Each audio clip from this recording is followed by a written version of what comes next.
తండ్రి నాకు ఇచ్చిన శ్రమల పాత్రను నేను పానము చేయవలదా ఆయన. అప్పుడు సైనికులు, సేనాధిపతి, యూదుల బంట్రోతులు యేసును పట్టుకొని బంధించిరి. మొదట అన్న ఎద్దకు తీసుకొని పోయిరి. ఆ సంవత్సరము ప్రధాన అర్చకుడు కైపాకు అతడు మామ.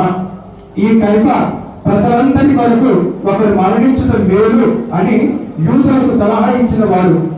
సీమోను పేతురును మరి యొక్క శిష్యుడును యేసు వెంట వెళ్ళి ఈ శిష్యులకు ప్రధాన అర్చకులతో పరిచయం ఉండచే అతడు యేసు వెంట ప్రధాన అర్చకుని ప్రాంగణంలోకి వెళ్ళను.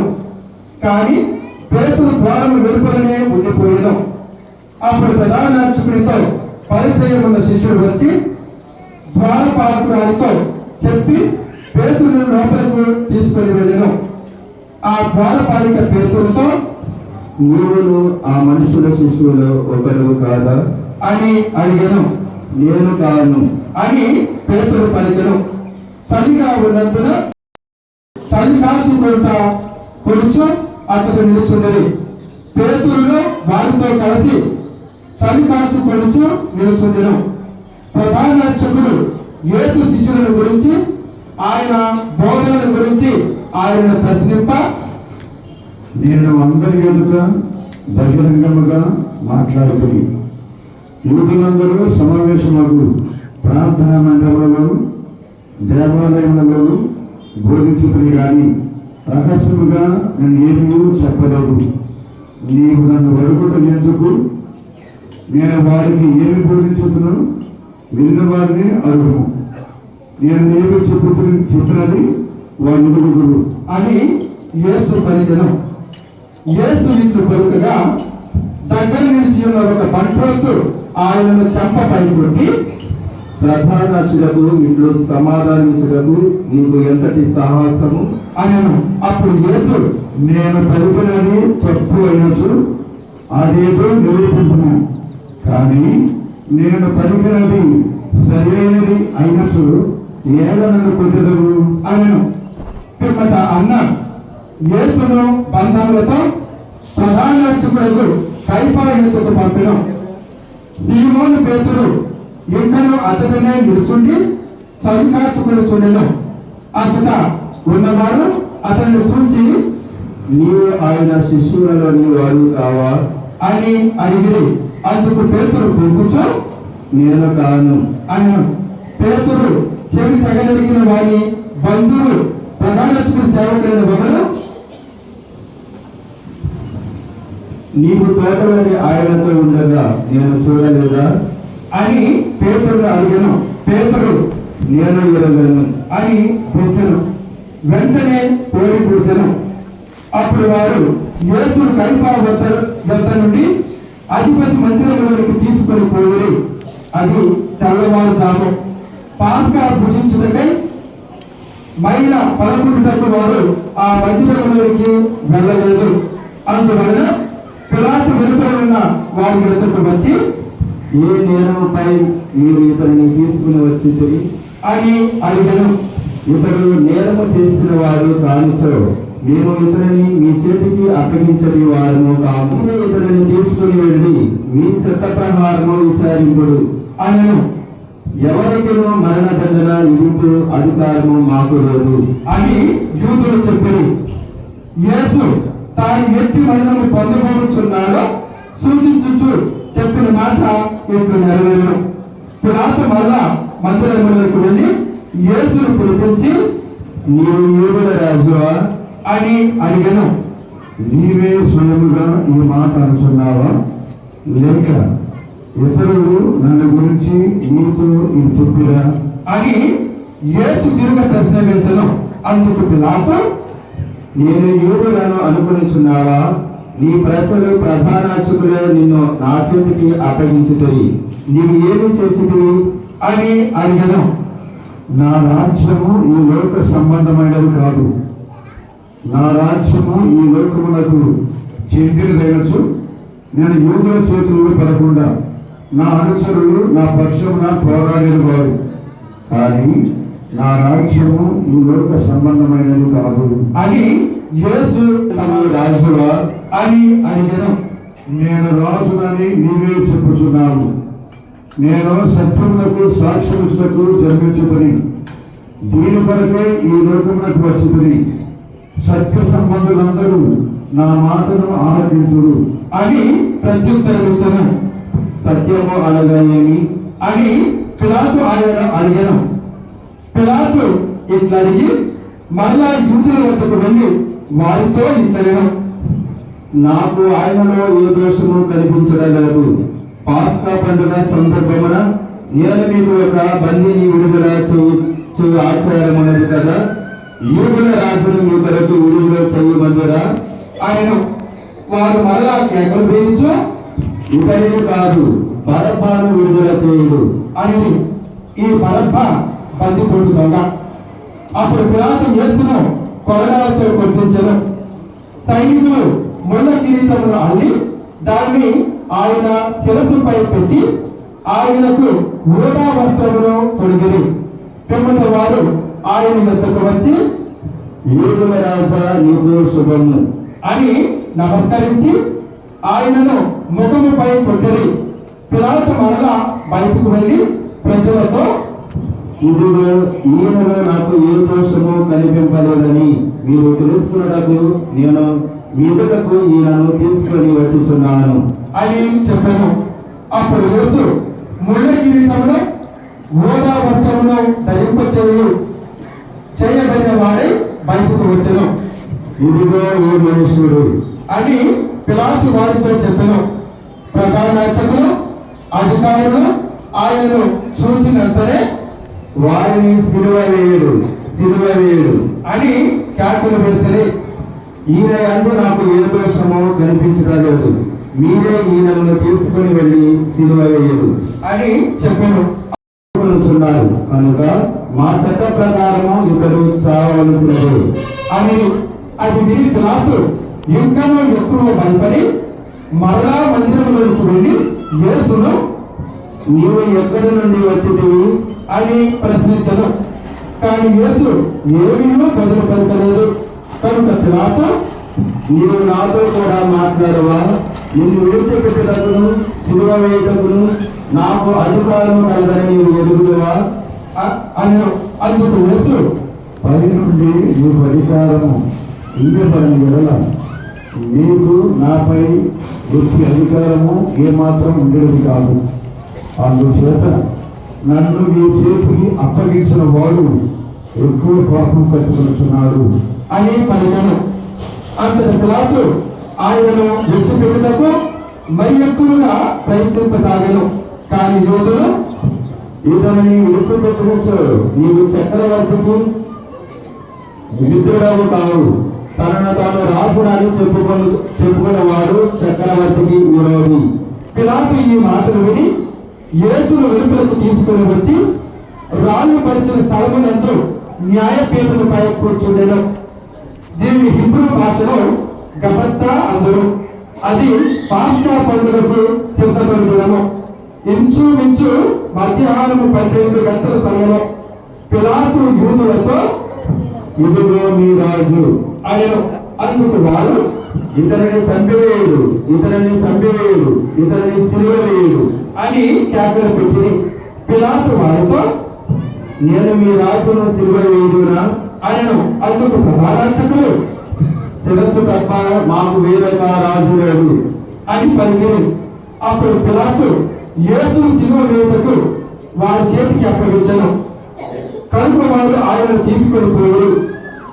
యేసు తన సిలువను మోసుకొని కపాలమును తలమును అక్కడ వారు యేసును సిలువ వేసిరి. యేసుల మధ్యలో ఆయన ఇరువైపులా మరి ఇద్దరిని అట్లే సిలువ వేసిరి. నజరేయుడగు యేసు యూదుల రాజు అని బిరుదములో వ్రాయించి పిలాతు ఆయన సిలువపై పెట్టించను. యేసును సిలువ వేసిన స్థలము నగరమునకు దగ్గరగా ఉండటచే యూదులు అనేకులు దానిని చదివి అది హిబ్రూ, లతీను, గ్రీకు భాషలో వ్రాయబడిన. అంతట యూదుల ప్రధానార్చకులు పిలాతుతో యూదుల రాజు అని వ్రాయుము, నేను యూదుల రాజున అని అతడు చెప్పినని వ్రాయుము అని అందుకు పిలాతు నేను రాసినదేమో రాసుకుని అంతే. ఆయన యేసు సిలువ వేసిన పిమ్మట సైనికులు ఆయన వస్త్రములను 4 భాగములు చేసి తలతో భాగములు తీసుకొని వారు అంగీని సహితము తీసుకొని అది పై నుండి క్రిందకు కుట్టు లేకుండా నేయబడి ఉన్నందున దీనిని చుట్టవద్దు, ఇది ఎవరికి వచ్చినా అదృష్టపు చీట్లు వేసుకుందాము అని వారు ఒకరితో ఒకరు చెప్పుకొని వారు తమలో నా వస్త్రములు పంచుకొని నా అంగీ కొరకు అదృష్టపు చీట్లు వేసుకొని అను లేఖనము నెరవేరినట్లు ఇది జరుగును. ఇందువల్లనే సైనికులు ఇట్లు చేసి యేసు శిలువ చెంత ఆయన తల్లియు ఆయన సోదరి క్లోపా భార్యకు మరియమ్మయు మంటల మరియమ్మయు నిలవబడి తన తల్లియు తాను ప్రేమించిన శిష్యులను దగ్గర నిలిచినట యేసు చూచి యేసు తన తల్లితో స్త్రీ, ఇదిగో నీ కుమారుడు, అనెను. ఆ తరువాత శిష్యునితో ఇదిగో నీ తల్లి. అనెను. శిష్యుడు ఆ గడియ నుండి ఆమెను స్వీకరించి తన సొంత ఇంటికి తీసుకొని పోయాడు. పిదప యేసు అంతయు సమాప్తమైనదని గ్రహించి నాకు దాహమగుచున్నది అనెను. అక్కడ పొలిసిన ద్రాక్షారసముతో నిండిన పాత్ర ఉండెను. వారు నీటి పాచిని ఆ రసములో ముంచి దాన్ని హిస్సోపు కోలకు తగిలించి ఆయనకు అందించి యేసు ఆ రసమును అందుకొని సమాప్తమైనది అని తల వచ్చి ప్రాణము విడిచెను. అందరు మాట్లాడించండి. మాట్లాడించి అందుచే యూదు పిలాతును రేపటి విశ్రాంతి దినము గొప్ప దినము. ఆనాడు దేహములు శిలువ మీద ఉండరాదు, కాళ్ళు విరగబట్టి వారిని దింపి వేయటకు అనుమతి నిండు అని అడిగారు. కావున సైనికులు వెళ్ళి యేసుతో పాటు సిలువ వేయబడిన మొదటి వారి కాళ్ళను మరియతని కాళ్ళను విరగబెట్టారు. కానీ వారు యేసు వద్దకు వచ్చినప్పుడు ఆయన అప్పటికే మరణించి ఉండటం చూచి ఆయన కాళ్ళు విరగబెట్టలేదు. అయితే సైనికులలో ఒకడు ఆయన ప్రక్కను బల్లెముతో పొడిచెను. వెంటనే రక్తము నీరు ప్రవహించెను. అది చూచిన వాడు దీని గురించి చెప్పుచున్నాడు, అతడు చెప్పినది వాస్తవము, మీరును విశ్వసించుటకు అతడు సత్యము చెప్పుచున్నాడని అతడు ఎరుగును. ఆయన ఎముకలలో ఒకటైనను విరగొట్టబడదు అను లేఖనము ఇట్లు నెరవేరును. వారు తాము పొడిచిన వారి వంక వీక్షింతురు అను మరియొక లేఖనము ఇట్లు నెరవేరును. పిమ్మట అరిమత్తయి యోసేపు పిలాతు వద్దకు వెళ్ళి యేసు భౌతిక దేహమును ఈయగోరెను. యూదుల భయము వలన ఈ యోసేపు బహిరంగముగా కాక రహస్యముగా యేసు శిష్యుడై ఉండెను. పిలాతు అనుమతి దశగా అతడు వెళ్ళి యేసు భౌతిక దేహమును తీసుకొని పోయాను. మొదట యేసును రాత్రి వేళ సందర్శించిన నికోదేము కూడా ఇంచుమించు 150 సేర్ల బరువు గల పరిమళ ద్రవ్యములను అక్కడ తీసుకొని వచ్చాను. వారు యేసు దేహమును తీసుకుని యూదుల భూస్థాపన సాంప్రదాయానుసారము దానికి పరిమళ ద్రవ్యములు పూసి నారవస్త్రముతో చుట్టిరి. యేసు సిలువ వేయబడిన చోట ఒక తోట కలదు. ఆ తోటలో ఇంతవరకు ఎవరిని భూస్థాపితం చేయని ఒక కొత్త సమాధి ఉండెను. అది విశ్రాంతి దినములకు యూదులు సిద్ధపడుతున్న చేతను ఆ సమాధి సమీపమున ఉండుట చేతను వారు యేసును అందించరు.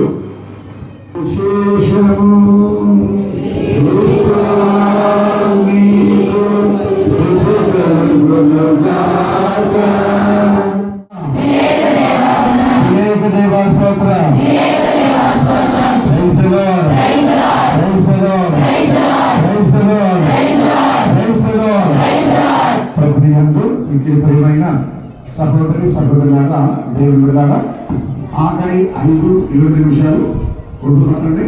అలా చేయొద్దు. విసుగు అనేది మన లోపల కైవసం. విశ్వాసులకు విసుగు ఉండకూడదు. విశ్వాసులకు విసుగు ఉండకూడదు.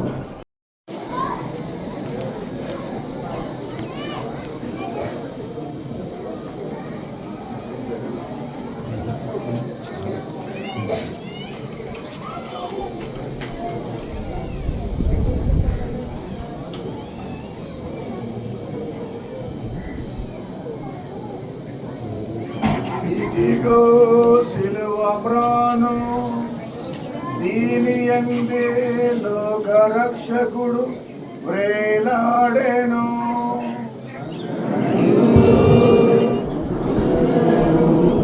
దానిని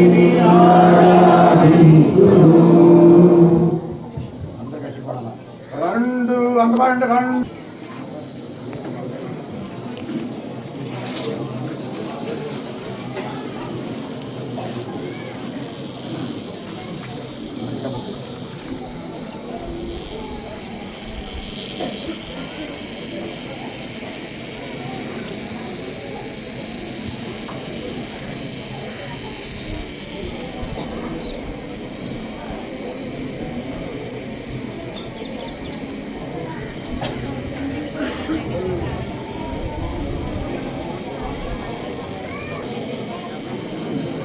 ఇదిగో సిలువ ప్రాణం, దీని యందే లోక రక్షకుడు వ్రేలాడెను.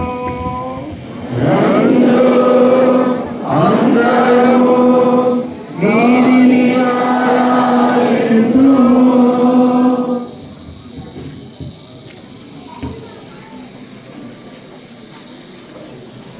తిరగండి రకెళ్ళే, తిరగడపై రకెళ్ళే.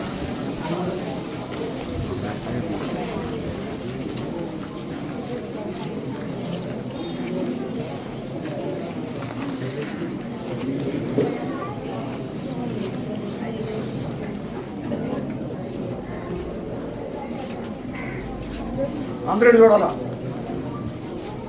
ఇది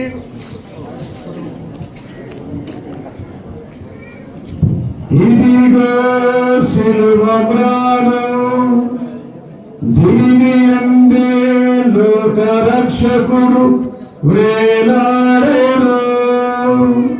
రెండు అందరము దానిని ఆరాధింతుము.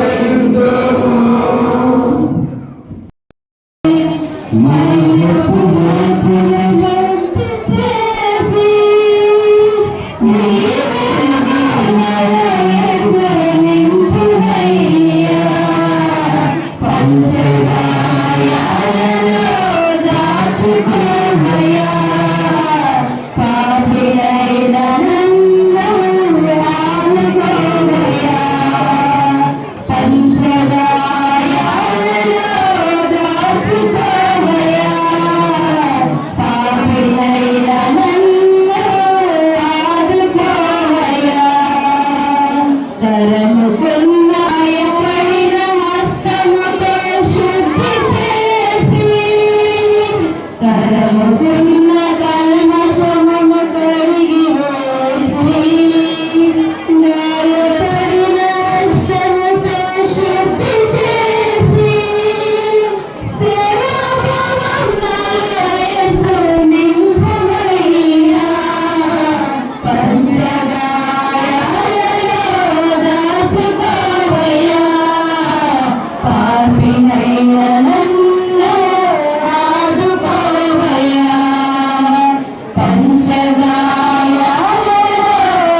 అన్ని కీడులను నిర్వహించండి. మా ఈ రోజుల్లో మాకు శాంతిని ప్రసాదించండి. మీ దయానుగ్రహం వల్ల మేము పాపములు విముక్తమై ఎత్తి కలతలకు గుడికాలు చేయండి. మేము మోక్షణము మా రక్షకుడు యేసుక్రీస్తు నామమును నిరీక్షించుచున్నాము.